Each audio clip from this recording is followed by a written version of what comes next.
अच्छा सिर साहब, ये एक हफ्ते का जो वक्त लिया गया, असल में अमेरिका के पेश नज़र क्या था कि इजराइल रिटेलिएशन के लिए तैयार हो जाए, तमाम अड्डे महफूज बना लिए जाएं, या इससे भी ज़्यादा कुछ कि ईरानी तैयारियों का जायज़ा लिया जा सके? देखिए, दोनों चीज़ें थी ना। हाँ। एक तो ये कि वो तजिया कर रहे थे, देख रहे थे कि वहाँ की जो इंटरनल रिबेलियन है उसकी कितनी अहमियत है, कितनी वज़न है, कितनी स्ट्रेंथ है, क्या आगे बढ़ सकती है, नहीं बढ़ सकती, कंट्रोल में आ जाएगी, नहीं आ जाएगी, उसको और हवा होगी, नहीं होगी। एक तो ये असेसमेंट थी, ये ऑनगोइंग असेसमेंट है, अभी भी साथ साथ चल रही है। अच्छा। मगर वहाँ लगता है ऐसे है कि उसको काबू में ईरान गवर्नमेंट ने उसको काबू में कर लिया है। तो अब ये है कि अब वो दूसरा ऑप्शन कि अच्छा, अगर ईरान हमें अटैक करता है तो कितनी डिफेंस तैयारी है हमारी, इसराइल की, हमारे बेसिस की, एटसेट्रा, और कितने कितने हमने काउंटर वेपन्स जो देने हैं मिसाइल्स को रोकने के लिए, वो कितनी उनकी आर्सेनल जो है उसके स्टॉक पाइलिंग कितनी हो गई है, कितनी नहीं हो गई। तो ये सारी चीज़ें देखी जा रही हैं। ये भी देखा जा रहा है कि किस अगर प्रीएम्प्टिव स्ट्राइक करनी है,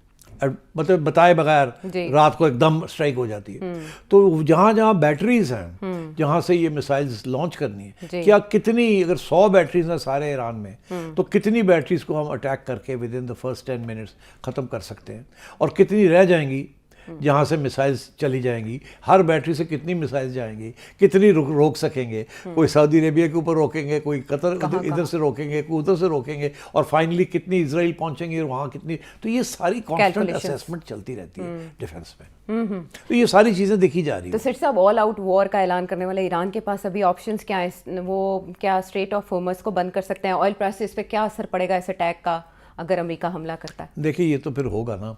अगर ईरान का ये मौक़िफ़ है कि हम जा रहे हैं, हम लेके मरेंगे, तो ये जो बातें आपने की है वो तो हर चीज़ करेंगे ना।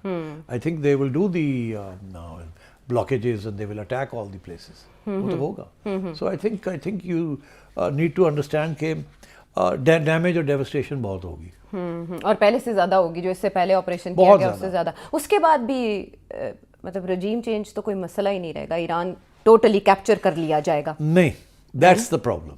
What then? नहीं, देखिए, दिस इज नॉट कि ईरान को कैप्चर कर लेंगे। बूट्स ऑन ग्राउंड तो होने नहीं है। बूट्स ऑन ग्राउंड जहाँ भी हुए हैं वहाँ कैप्चर नहीं, वो सस्टेन नहीं कर सके, और ना ही डोनाल्ड ट्रंप ने बूट्स ऑन ग्राउंड करना। तो उसका ये मकसद ये होगा कि किसी तरीके के साथ, जैसे वेनेजुएला के अंदर वहाँ तो धमकी के साथ काम हो गया, यहाँ डेवस्टेशन, तबाही, असैसिनेशंस, डिस्ट्रक्शन ये करके, और वहाँ से अंदर से from the with in the revolutionary guards या किसी और तरीके के साथ ये जो गवर्नमेंट है इसको हटाया जाए, और वहाँ से कोई दूसरी गवर्नमेंट आए जो ईरान के साथ बात करने के लिए तैयार हो, जो कि उन्होंने वेनेजुएला में कराया। वहाँ पहले होमवर्क किया हुआ था, यहाँ वो नहीं हो सकता। यहाँ ऐसी चीज़ नहीं हो सकती। यहाँ एक रेवोल्यूशनरी गार्ड्स हैं, उनकी पूरी 1 लाख से ज़्यादा उनकी तादाद है, वो हर जगह पे उनकी कमिटीज़ हैं, उनकी ऑफेंसिव आइडियोलॉजिकल लोग हैं। यहाँ वो नहीं हो सकेगा। यहाँ 2 चीज़ें हो सकती हैं। क्या?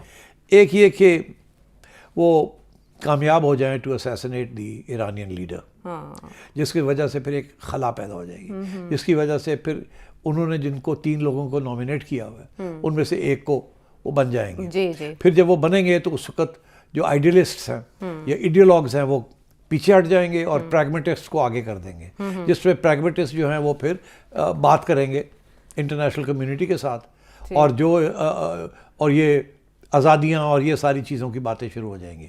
एंड जैसे वेनेजुएला के अंदर अभी खबर आ रही है कि वो खातून जिनको जो वाइस प्रेसिडेंट थी उनको बना दिया गया है। हाँ, तो पता लगा कि उनसे शायद पहले से उनके और उनके भाई के साथ जो कि स्पीकर है उनकी असेंबली का, वो पहले ही उनके साथ कोई अरेंजमेंट हो चुका था कि अगर ऐसे हुआ तो फिर आप तो, और वो अभी सुना कि वो अमेरिका जा रही हैं और नेगोशिएट करने। तो मतलब है वो जो वहाँ बात हो रही थी कि हम रेजिस्ट करेंगे, हम ये करेंगे, सब वो शुरू में उन्होंने सिर्फ ये दावा किया था, ड्रामा था, और आपने तभी पॉइंट आउट कर दिया था कि वो भी यही कहेंगे लेकिन बाद में कोऑपरेट करेंगे।